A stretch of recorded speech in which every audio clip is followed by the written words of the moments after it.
정의란 무엇인가? 이 단순한 질문 하나가 대한민국을 뜨겁게 달궜던 적이 있죠. 하버드의 스타 교수 마이클 샌델의 명강의. 그 수업 내용을 바탕으로 한 책, 정의란 무엇인가는 단순한 철학책이 아니라 우리 삶의 선택과 판단을 깊이 있게 되돌아보게 만듭니다. 오늘은 이 책의 핵심만 3분 안에 정리해드리겠습니다. 샌델은 정의를 바라보는 3가지 주요 관점을 소개합니다. 첫째, 공리주의의 최대 다수의 최대 행복이 정의라는 생각입니다. 예를 들어 10명이 행복해지고 1명이 희생된다면 그건 정당한가요? 둘째, 자유주의 개인의 선택과 권리를 가장 우선시하는 입장입니다. 국가는 가능한 개입하지 말고 개인이 스스로 결정하게 하라는 겁니다. 셋째, 덕윤리 공동체주의는 인간은 사회적 존재이며 공동체적 가치를 통해 정의가 형성된다는 입장입니다. 우리는 단지 개인이 아니라 가족의 일원, 국가의 시민이기도 하니까요.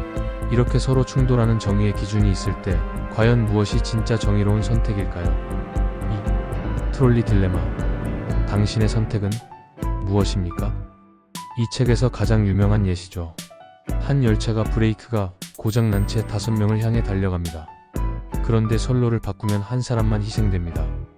이때 당신은 선로를 바꿀 건가요? 공리주의자는 그럼 5명을 살리기 위해 1명을 희생해야지 라고 말합니다. 하지만 자유주의자는 한 사람의 생명을 도구로 써선 안 된다고 말하죠. 도덕적으로 정답은 없습니다. 하지만 이 질문이 우리에게 던지는 건 정의는 단순히 숫자의 문제가 아니라는 점이에요. 3. 정의는 중립이 아니다. 샌델은 정의는 완전히 중립적일 수 없다고 말합니다. 모든 가치를 제거하고 공정하게 판단할 수 있다는 건 착각이라는 거죠. 예를 들어 동성 결혼을 법적으로 허용할 것인가? 낙태는 허용되어야 하나? 이런 문제들은 단순히 개인의 권리 문제일까요? 아니면 사회적 가치의 문제일까요? 샌델은 이런 문제에서 중립적 입장은 오히려 공허한 주장이 될 수 있다고 말합니다. 즉, 우리가 옳고 그름을 판단하는 데 있어서 가치, 전통, 목적은 절대 배제될 수 없다는 것이죠. 4. 공동선, 그리고 도덕적 논쟁의 회복.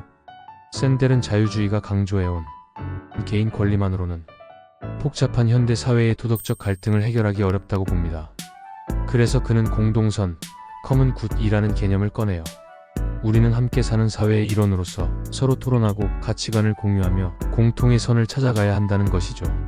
즉, 우리는 나는 자유니까 간섭하지 마라고 말할 것이 아니라 서로에게 질문하고 이유를 말하며 함께 더 나은 선택을 찾아야 한다는 겁니다. 5. 결론적으로 샌델은 정의로운 사회란 옳은 삶의 방식에 대해 토론할 수 있는 사회다.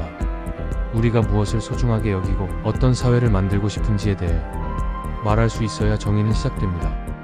정의는 추상적인 철학이 아니라 내가 투표할 때, 뉴스에 분노할 때, 친구와 토론할 때마다 마주치는 문제입니다. 그러니 다음에 어떤 결정을 내려야 할 때 이 책을 한번 떠올려 보세요. 정의는 어디선가 정해진 게 아니라 바로 우리가 함께 만들어가는 것입니다. 오늘 영상이 도움이 되셨다면 좋아요와 구독, 그리고 댓글로 여러분의 정의에 대한 생각도 나눠주세요. 감사합니다.